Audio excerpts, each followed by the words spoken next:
आज जो प्रोग्राम हो रहा है इसका क्या उद्देश्य है और क्या कुछ है प्रोग्राम?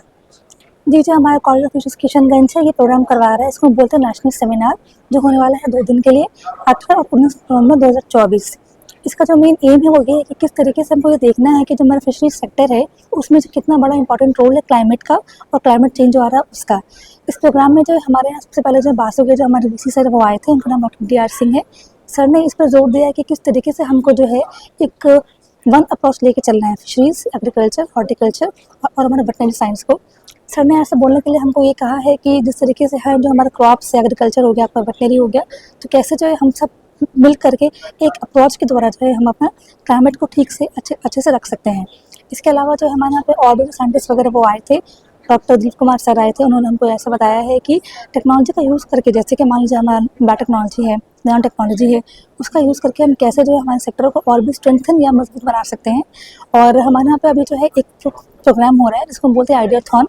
इसमें क्या है कि जो हमारे बच्चे वो पार्टिसिपेट कर रहे हैं, उनका ऐसा मानना है कि जो भी हमारे जो नए नए आइडियाज़ हैं, जैसे कि आपका है हमारा वाटर क्वालिटी कंट्रोल हो गया, आपका एआई का यूज़ क्या होता है फिशरी सेक्टर में, तो वो उसको लेके बातचीत करने वाले हैं। तो और भी हमारे पास जो कुछ प्रेजेंटेशन है, जैसे पोस्टर प्रेजेंटेशन है हमारा, तो ओरल प्रेजेंटेशन है, वो सब जो है ये हमको ये दिखा रहा है। जो हमारा मेन एम ये है कि हम कैसे जो फिशरी सेक्टर को आगे बढ़ाएं और उसको कैसे स्ट्रेंथन किया जाए।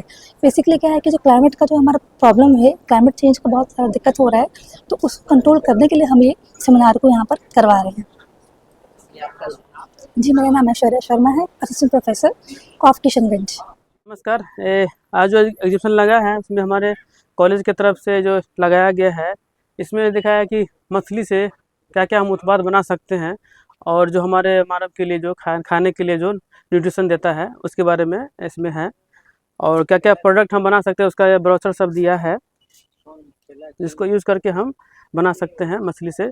और मछली पालन से संबंधित भी कुछ जानकारी यहाँ पे है, जिससे फार्मर्स के लिए फ़ायदा हैं। और इसके बाद कुछ बोट है जो हम नदी में या कुछ समुद्र में फिश हार्वेस्ट करते हैं, उसका यूज़ करते हैं। ये जो है सो ये दिख रहे हैं, ये है मछली का अचार है, जो कि यहाँ पे हमारे स्टूडेंट के द्वारा बनाया गया है। जिसको हम लोग, ये बहुत ही न्यूट्रिशस है। और इसका फिश वेस्ट या जो ये सब फिश वेस्ट बना है, जो झींगा मछली होता है ना, उसका सेल है, कवर जो होता है ना, उससे बनाया गया है काइटिन और काइटोसन। इसका मेडिसिनल पर्पस के लिए यूज़ किया जा सकता है, सर्जिकल फ्यूचर के लिए। फिर ये फिश मिल है जो पोल्ट्री फीड में यूज़ कर सकते हैं, या केटल फीड के लिए यूज़ कर सकते हैं, या फिश मिल के लिए यूज़ कर सकते हैं, फिश के लिए।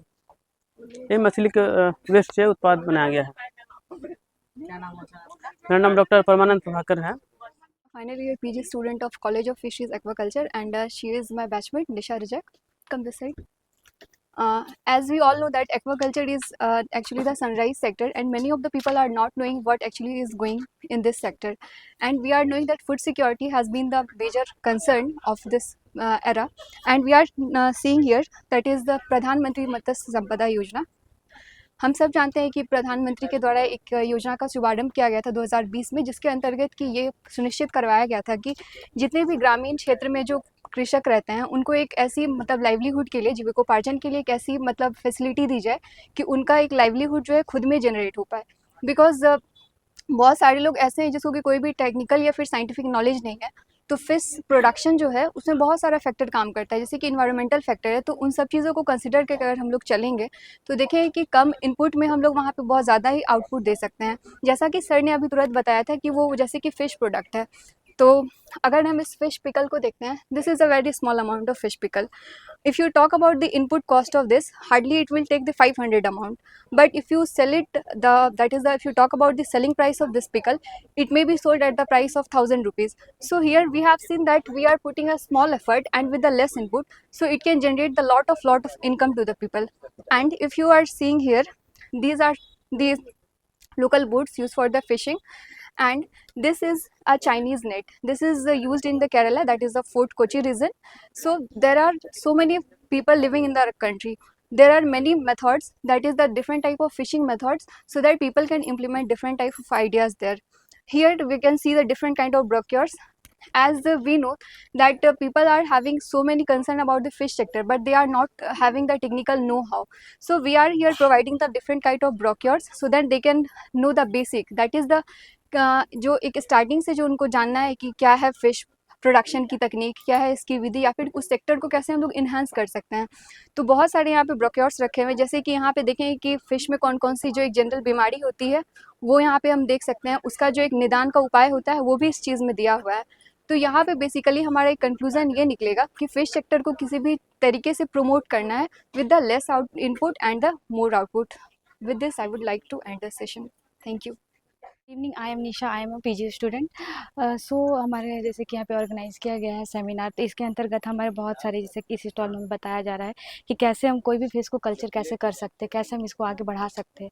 तो उसी का एक सबसे बड़ी एग्जांपल है जैसे कि सजावटी मछली। एक ये सबसे बड़ा हम लोग का ये हो सकता है कि इसको हम कैसे आगे इंक्रीज़ कर सकते हैं, छोटे स्तर पे कैसे हम इसको आगे बढ़ा सकते हैं। तो इसमें बहुत सारे मतलब कि लाभदायक की चीज़ें लिखी हुई है, जिससे कि आप इसको मतलब कि यहाँ पे ट्रेनिंग दी जाती है, सब चीज़ प्रोवाइड किया जाता है, जिससे कि आप आगे की ओर बढ़ सकते हैं और इसे मछली प्रोडक्शन में इसका ये उत्पादन को बढ़ा सकते हैं। और बहुत सारी चीज़ें हैं, जैसे कि मेरे दोस्त ने बताया कि फ़िश पिकल्स का है और डिफरेंट फ़िश है, जिसमें कि और वो काइटोसन काइटिन जो कि फ़िश के स्केल से बनाया जाता है, जिसका यूज़ करके इम्यून रिस्पॉन्स जो होता है उसको इंक्रीज़ किया जाता है। और ये सब है जो सारे फिशेस को कैसे हम लोग कल्चर करते हैं, कैप्चर करते हैं, या फिर ये डिंगी इसका यूज़ की कैप्चर वगैरह करने के लिए ये सारी चीज़ों का यूज़ किया जाता है। Thank you. As you can see here, this is the brochure for the ornamental fisheries. Ornamental fisheries is actually the sunrise sector, as I have earlier stated. So we have seen here that it actually takes a very small amount of area, and basically the women entrepreneurship can play an important role in enhancing the ornamental fish industry. As we know that ornamental fishes are actually the most most concerning, that is the sector of the fishing. Okay, यहाँ पे अगर हम लोग देखें तो सजावटी मछली पालन के लिए बहुत ही कम सोर्स लगता है, और वहाँ पे क्या होता है कि जैसे कि वुमेंस को बहुत सारे रेस्ट्रिक्शंस होते हैं, ठीक है। तो उनके लिए एक वो जो एक जीविकोपार्जन के लिए होता है, वो सजावटी मछली एक बहुत ही अच्छा रोल प्ले कर सकता है, क्योंकि हम लोग जानते हैं कि बहुत ही कम इनपुट के साथ सजावटी मछली को ग्रो करवाया जा सकता है। और सबसे बड़ी खासियत ये है कि इनका जो एक ब्रीडिंग सीजन होता है वो पर्टिकुलर होता है, बट ये बहुत कम समय में ग्रो कर जाती है। तो यहाँ पे चांसेस ज़्यादा है कि कम रिस्क के साथ जो है उनका उत्पादन बढ़ाया जा सकता है। और दूसरी बात यह है कि बहुत सारी ऐसी स्कीम्स बनी हुई हैं जो कि स्पेशली वुमेन को जो है प्रमोट करती है। तो हम ये कह सकते हैं कि सजावटी मछलियों का जो एक एक्वाकल्चर में जो एक योगदान है वो बड़ा ही सराहनीय है।